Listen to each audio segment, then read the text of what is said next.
Guys, it has been too much. He has put us through so much. He killed our father. He has manipulated us every step of the way. Vader has to die. I'm sorry to my friends and Coda, but we need to right this wrong. We need to finish this right now.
Excellent.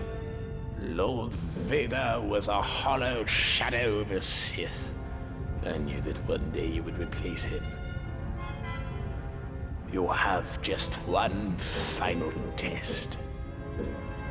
Destroy your ties to the Jedi, and at last you will be a Sith Lord.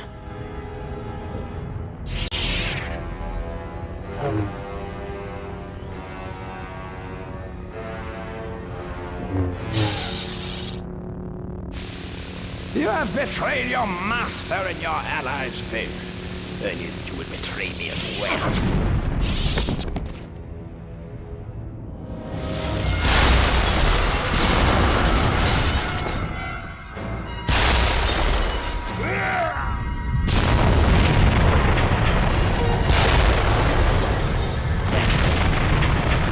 You've doomed yourself and your friends.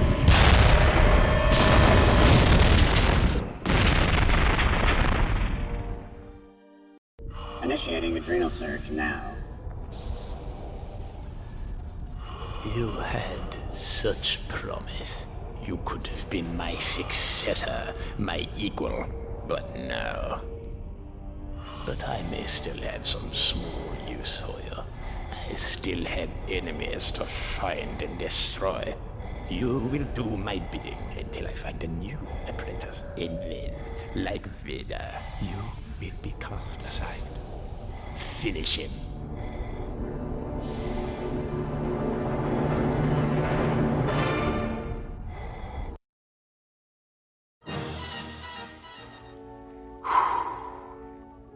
Wow. And that was it. That was the game. Sorry, I don't know why, but as soon as I started fighting Vader, I just got so into it that I was like, for some reason I feel like this doesn't need commentary, the scene just needs to speak for itself. So that's why I just went dead silent there at the end. But man, what an ending. And it's a shame, really, that that's the story of Starkiller now. Also, you do get this absolutely sick, nasty Sith Stalker armor that just looks incredible. But yeah, that's the story of Starkiller. A man who was given a choice, and he chose selfishness. What do you require, Master? I require you to be quiet so I can make my point. But yeah, that's the thing about the Force Unleashed's dark side ending. In my mind, the one word that describes it best is selfishness. Starkiller ended up becoming a man who I will catch you wanted one day, everything. Master. He wanted He wanted his own goals, his own accomplishments. He didn't care about what other people did, who else suffered.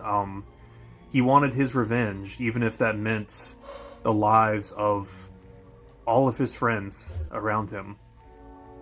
And so it ends with him becoming the very thing he sought to destroy. He becomes the next Darth Vader, the next puppet and pawn of the Emperor. He's not free. He's barely even human, a man at this point. And I don't know, there's just something haunting about that ending. Probably because it's what a lot of us would do. So many of us would be, myself included, if I'm being perfectly honest, we'd be so quick to push others aside just to accomplish our own empty goals. We betray ourselves every day for absolutely meaninglessness. So yeah. Anyways, enough of that crap. We still got our Obi-Wan skin, and I actually want us to go through and look at some of the other cheat code skins you can get. Now, I'm going to see if there's any of them really stand out in the Holocron viewer. If not, I'm just going to look them up online and show them to you real quick. Okay, so here's the first one we're going to put in. I actually started putting in the complete wrong thing. If we enter the word Legion, we will get our first skin. So right there, Legion, and we enter, and we have unlocked a new costume. I'm going to go ahead and show you the next one, and then I'll show you all the skins once they're actually unlocked. So the next code you're going to want to put in is this one right here, Acolyte. The next up is going to be Sereno. And then the last code I want to put in right now, it's not the last code, period. I'm going to do some more in the light side ending. But the next code is Zabrak. And that's the last one I'm going to put in for now. I'm probably not going to do all of these, but these will unlock some really, really cool skins you can use as well, including Count Dooku, which his outfit looks very, very brown there. I always imagine his little tunic was more of a kind of a darker brown, almost not quite black, but Count Dooku. We also get Asajj Ventress, really cool. Also using her like original design from whenever she was going to appear in episode 3 that came out in 2005. That's why I thought that. The Obi-Wan skin, of course, we saw that. And then Darth Maul. Darth frickin' Maul. This is really cool. It's also, I think I've mentioned this before, but, we also get a 501st Legion Stormtrooper, which looks dope. But Darth Maul is interesting because, again, most people know this, but Starkiller's voice actor, Sam Witwer, went on to voice Darth Maul in the Clone Wars, and so he did an awesome job there. However, my personal favorite Sam Witwer Star Wars role, he also did Palpatine. He may have even done Palpatine in this game. He might have been the voice of the Emperor. But he was also the voice of the Sun in the Mortis arc. So if you go back and rewatch Mortis, the kind of embodiment of the dark side is Sam Witwer doing a voice very similar to Starkiller. It probably doesn't mean anything. I don't think it was intended to mean anything. It's just recycling a voice actor. But yeah, still, it's really cool. I also want to give the Sith Stalker armor a little bit of playtime just so you can see how it looks in the game. Wow, that shadow's really bright. There we go. You can kind of see it better, but the whole game is just kind of dark because it's on like an older hardware. Anyways, also the reason we're back at this level specifically, now I'm not gonna lie, this actually makes me very angry. You cannot go back and choose what levels you play through. If you choose to replay a level, you can only do so in pretty much this New Game Plus type mode. So I've got to replay the entire game again just to get the second ending for you guys. In case you couldn't figure out, this was the first ending I recorded, the dark side ending. Why? Usually I do light side first, but I wanted to end the game on a high note. And I absolutely adore the light side ending of this game. And I'm also glad this video doesn't go up for another week, because that gives me time to replay this game again. Again, it was so perfectly set up with the Rogue Shadow. That's one of the greatest hubs in a Star Wars video game ever. And it had the perfect way to let you revisit levels through the holotable. But no. Anyways, other than that, this has been a fantastic game. I know I have had some gripes with this game. Some of those are well-founded, other of those maybe not as much. And other times I was just kind of being facetious for the sake of it. And just trying to be like, oh, the game is sucky, but it's really me that's sucky.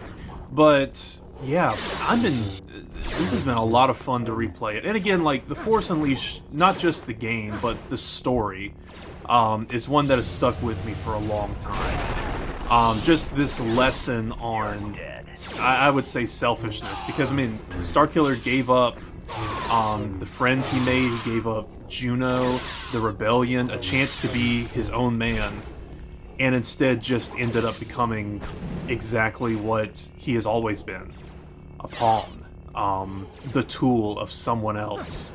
He has no identity of his own. He couldn't live up to any standard because he was just an instrument. And that's just sad to see in this dark side ending. But if you don't like that ending, then maybe go check out the light side ending, which is also up and available now. And once again, guys, thank you again for, if you've stuck with me through this whole series. It has been so much fun getting to see this different version of a game that I have grown up loving. It's just been phenomenal, and I'm so glad I got to complete it now. This older version that some people love, have the same love for this version of the game that I have for the other. So yeah, thank you guys so much. Have a very Merry Christmas and a Happy New Year to you all.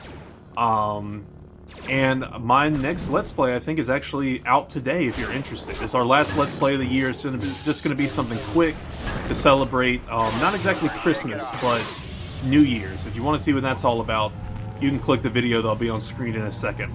And if you also want to go, if you haven't already, go check out the light side ending of this game. I feel like it's a lot more uplifting and has a much better message. So I will see you guys in the next one. Bye-bye.